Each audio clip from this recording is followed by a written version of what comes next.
तकरीबन 26 साल नौकरी करने के बाद सुरेश बाबू इसी महीने रिटायर होने वाले थे। वो एक प्राइवेट कंपनी में आदेशपाल यानी कि चपरासी के पद पर कार्य करते थे।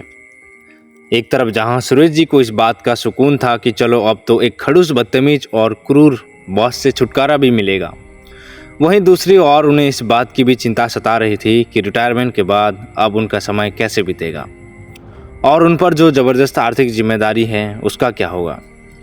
दरअसल सुरेश बाबू को एक मात्र बेटी थी जिसकी पढ़ाई और फिर ब्याह की चिंता उन्हें खाए जा रही थी। रिटायरमेंट के बाद इस महंगाई में घर के खर्च के साथ साथ बेटी की शादी उनके लिए एक बड़ी चुनौती से कम न थी। ऊपर से उनकी बीमार पत्नी की इलाज अलग से थी। हालांकि लगभग 60 कर्मचारियों वाले उस दफ्तर में अपने सुप्रीम बॉस सहित कुछ लोगों के बुरे बर्ताव के कारण वे मन ही मन बड़े दुखी रहते थे। फिर भी जब महीने की 1 तारीख को उनके हाथों पर उनकी तनख्वाह आ जाती थी तब उनका सारा दुख दर्द फुर हो जाता था। सुरेश बाबू खुद भी शारीरिक रूप से दुरुस्त नहीं थे। उनकी याददाश्त तो कुछ कमज़ोर थी ही, उनका अब हाथ भी कामने लगा था। ना चाहते हुए भी कुछ ना कुछ गलती अक्सर उनसे भी हो जाती थी। वे अक्सर दफ्तर की सफाई करना भूल जाते, तो कभी चाय में चीनी डालना, कभी कभार तो गंदे गिलास से ही किसी कर्मचारी को पानी पिला देते थे, जिसके लिए उन्हें कुछ ना कुछ भला बुरा सुनना पड़ता था। फिर भी सब कुछ चलते जा रहा था।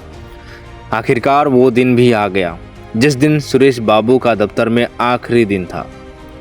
सुरेश जी वक्त से कुछ पहले ही दफ्तर पहुंचकर अपने नियमित कार्यों में जुट गए। सब कुछ रोज की तरह चल रहा था, बस आज दफ्तर में खामोशी कुछ ज्यादा ही थी।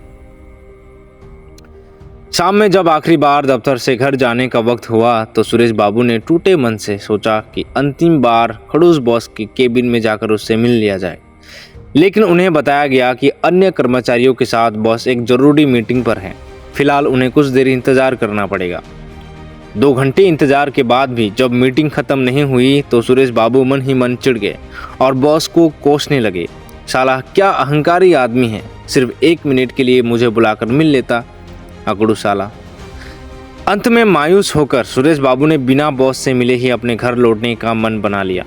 ठीक तभी किसी ने एक आवाज दी, साहब तुम्हें कोई बुला रहे हैं। सुरेश बाबू झटपट अंदर दाखिल हुए, लेकिन बॉस के केबिन का नज़ारा कुछ बदला बदला सा था। वहीं सुरेश जी को देखते ही सभी कर्मचारियों ने जोर से ताली बजाकर उनका गर्मजोशी से स्वागत किया। फिर बॉस ने मेज पर रखे एक केक को काटने के लिए सुरेश जी को धीरे से इशारा किया। पार्टी समाप्ति के बाद अब बॉस ने बोलना शुरू किया, सुरेश, हम सब ने आज मिलकर सामूहिक रूप से ये फैसला किया है कि तुम्हें फिलहाल नौकरी से कार्यमुक्त न किया जाए और तुम्हारी सेवाएं पहले की तरह ही बहाल रखी जाए, क्योंकि हमें एक ईमानदार और जिम्मेदार और वफादार व्यक्ति की सख्त आवश्यकता है। कुछ मामूली लापरवाहियों को अगर नज़रअंदाज कर दिया जाए तो तुम एक बेहद ही कर्तव्यनिष्ठ व्यक्ति हो। तुम्हें तुम्हारी सेवाओं के बदले प्रत्येक कर्मचारी की तरफ से महीने के अंत में 500 रुपये दिए जाएंगे। हालांकि ये हमारे ऑफिस के नियम के खिलाफ है, फिर भी तुम्हारी आर्थिक ज़रूरतों को देखते हुए तुम्हारे लिए ऐसा करना पड़ रहा है। लेकिन ध्यान रहे, तुम्हारी गलतियां के लिए तुम्हें मिलने वाले डांट में कोई रियासत नहीं मिलेगी। बॉस ने अपनी बातों को बीच में रोकते हुए रुपयों का एक बंडल सुरेश बाबू के हाथों में थमाया और फिर बोलना शुरू किया, आज ही ये 5 लाख रुपये हम सब ने मिलकर तुम्हारे लिए जमा किए हैं ताकि तुम अपनी बेटी की शादी धूमधाम से कर सको।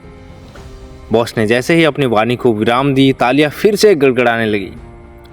सुरेश बाबू रोते हुए बॉस के चरणों में झुक गए, लेकिन बॉस ने उन्हें पकड़कर अपने गले से लगा लिया। ऑफिस से निकलने के बाद डबडबाई आंखों को लेकर सुरेश बाबू अपने घर की ओर जाते हुए बस यही सोच रहे थे कि आज तक जिन लोगों को वे खड़ूस और बेरहम समझ रहे थे वे हकीकत में कुछ और ही निकल आए। अक्सर हमारे नकारात्मक विचारों के कारण किसी भी व्यक्ति के प्रति हमारे मन में जो धारणा बन जाती है वो हमेशा सही नहीं होती है। कभी कभी लोग इतने भी बुरे नहीं होते जितने हम उन्हें मान बैठते हैं। इस कहानी से हमें सुरेश बाबू की तरह सोच नहीं रखना है।